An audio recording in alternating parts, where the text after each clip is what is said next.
Hi welcome back to my YouTube channel Poornima's kitchen. ಇವತ್ತಿನ special ಅಲಸಂದೆ ಕಾಳು, ಹಸಿ ಅಲಸಂದೆ ಕಾಳು, ತಡ್ನಿ ಕಾಳು ಅಂತ ಹೇಳ್ತೀವಲ್ಲ, ಅದರಲ್ಲಿ 3 ಟೈಪ್ಸ್ ಆಫ್ ಸ್ನ್ಯಾಕ್ಸನ್ನು ಮಾಡ್ಬೋದು.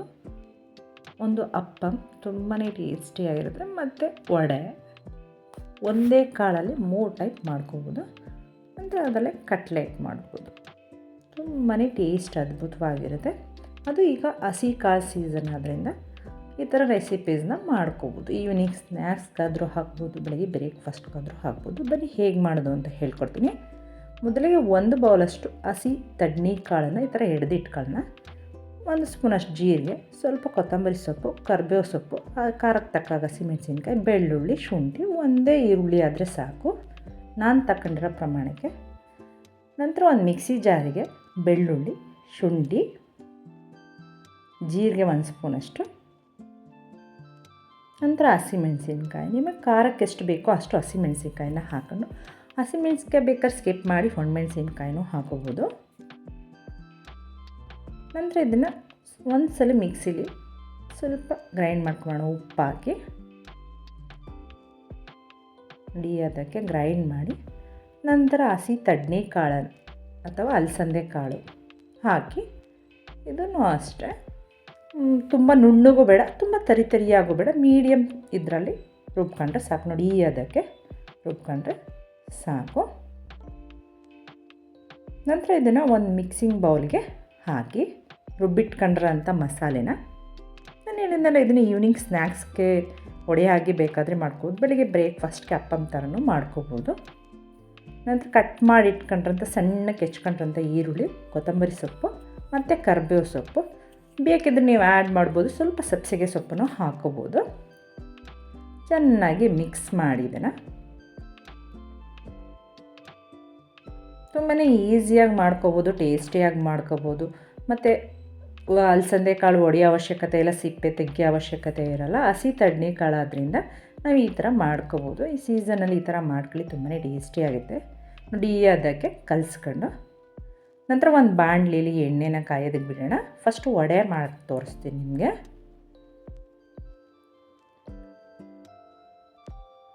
ನಂತರ ಎಣ್ಣೆ ಕಾದಿದೆಯಾ ಅಂತ ಸ್ವಲ್ಪ ಹಾಕಿ ನೋಡಿ ಹಿಟ್ಟನ್ನು. ಎಣ್ಣೆ ಕಾದಿದೆ. ನಂತರ ವಡೆ ಥರ ತಟ್ಟಿ ಹಾಕೋಣ.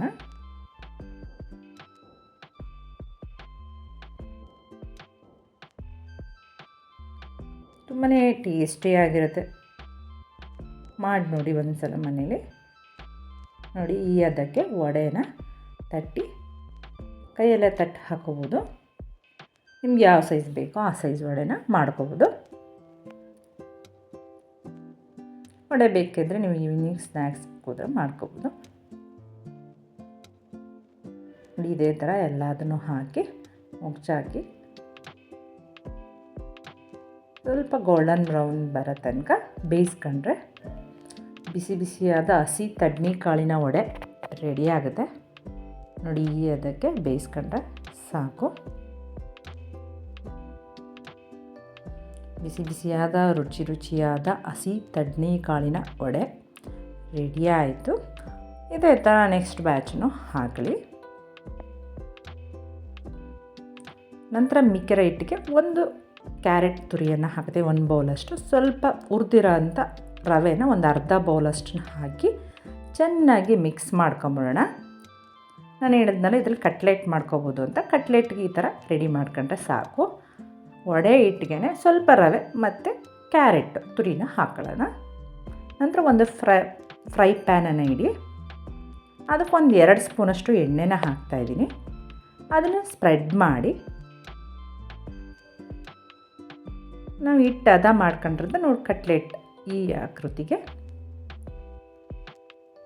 ಒಂದೊಂದಾಗಿ ಹಾಕೋಣ. ಇದು ಅಷ್ಟೇ ತುಂಬಾ ಟೇಸ್ಟ್ ಅದ್ಭುತವಾಗಿರುತ್ತೆ. ಇದ್ರ ಜೊತೆ chutney, snacks, sauce, tomato ketchup ಜೊತೆ ಕೊಟ್ಟರೆ ತುಂಬಾ ಟೇಸ್ಟಿಯಾಗಿರುತ್ತೆ. ನೋಡಿ, ಇದೇ ರೀತಿ ಎಲ್ಲದನ್ನು ಹಾಕಿ ಮೀಡಿಯಮ್ ಫ್ಲೇಮಲ್ಲೇ ಇದನ್ನು ಬೇಯೋದಕ್ಕೆ ಬಿಡೋಣ. ನಂತರ ಇದನ್ನು ತಿರುವು ಹಾಕಿ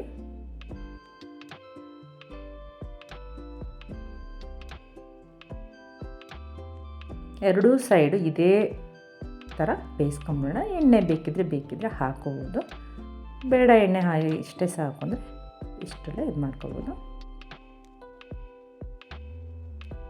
ಡೀಪ್ ಫ್ರೈ ಬೇಡ ಅಂದರೆ ಇದ್ರ ಕಟ್ಲೆಟ್ ಮಾಡ್ಕೊಂಡು ತಿನ್ಬೋದು, ತುಂಬಾ ಚೆನ್ನಾಗಿರುತ್ತೆ.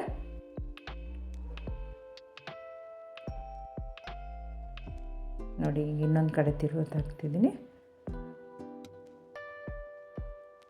ಇದು ಅಷ್ಟೇ, ತುಂಬ ಏನು ಟೈಮ್ ಹಿಡಿಲ್ಲ, 5ರಿಂದ 10 ನಿಮಿಷದಲ್ಲಿ ನೀವು ಇದನ್ನು ಮಾಡ್ಕೋಬೋದು. 3 ರೆಸಿಪಿನೂ ನಾನು 10-15 ನಿಮಿಷದಲ್ಲಿ ಮಾಡಿದ್ದೀನಿ. ನೋಡಿ ಈ ಅದಕ್ಕೆ ಕಟ್ಲೆಟ್ ರೆಡಿ ಆಯಿತು. ಕಟ್ಲೆಟ್ ಒಂದು ಕಡೆನ, ನೆಕ್ಸ್ಟು ಅಪ್ಪಮ್ ಮಾಡೋಣ. ಇದನ್ನು ಕಾಯೋದಕ್ಕೆ ಬಿಡಿ. ಅಪ್ಪಮ್ ಹೆಂಚನ್ನು ಕಾಯೋದಕ್ಕೆ ಬಿಡಿ. ನಂತರ ಎಣ್ಣೆ ಹಾಕಿ ಎಲ್ಲದಕ್ಕೂ ಒಂದೊಂದು ಕಾಲು ಸ್ಪೂನಷ್ಟು ಎಣ್ಣೆನ ಹಾಕಿ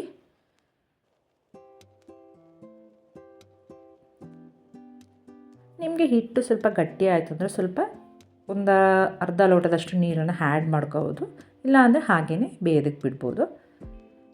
ನಾನು ಸ್ವಲ್ಪ ನೀರನ್ನು ಆ್ಯಡ್ ಮಾಡಿ ಚೆನ್ನಾಗಿ ಮಿಕ್ಸ್ ಮಾಡಿ ಇದಕ್ಕೆ ಬೇಯೋದಕ್ಕಾಗೋಣ.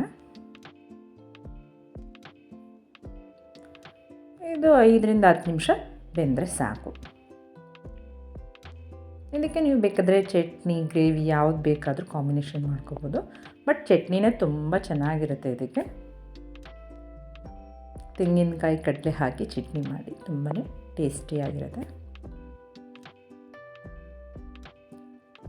ಒಂದೇ ಕಾಳಿನಲ್ಲಿ 3 ವಿಧವಾದ ನಾವು ಸ್ನ್ಯಾಕ್ಸನ್ನು ರೆಡಿ ಮಾಡಿ ತೋರಿಸಿದ್ದೀನಿ. ನೋಡಿ 5ರಿಂದ 10 ನಿಮಿಷ ಇದನ್ನು ಬೇಯೋದಕ್ಕೆ ಬಿಡೋಣ. ಒಂದು ಲಿಡ್ಡನ್ನು ಕ್ಲೋಸ್ ಮಾಡಿ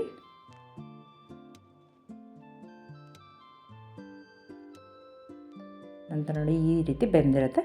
ಇದನ್ನು ಮತ್ತೆ ಟರ್ನ್ ಮಾಡಿ ಇದನ್ನು ನಾನು ಹೇಳಿದ್ರೆ 5ರಿಂದ 10 ನಿಮಿಷ ಬೇಯಿಸಿದ್ರೆ ಸಾಕು. ಇದು ಇನ್ನೊಂದು ಕಡೆ 5 ನಿಮಿಷ ಬೇಯಿಸಿ, ಒಂದು ಕಡೆ 5 ನಿಮಿಷ, ಇನ್ನೊಂದು ಕಡೆ 5 ನಿಮಿಷ ಬೇಯಿಸಿದ್ರೆ ಸಾಕು.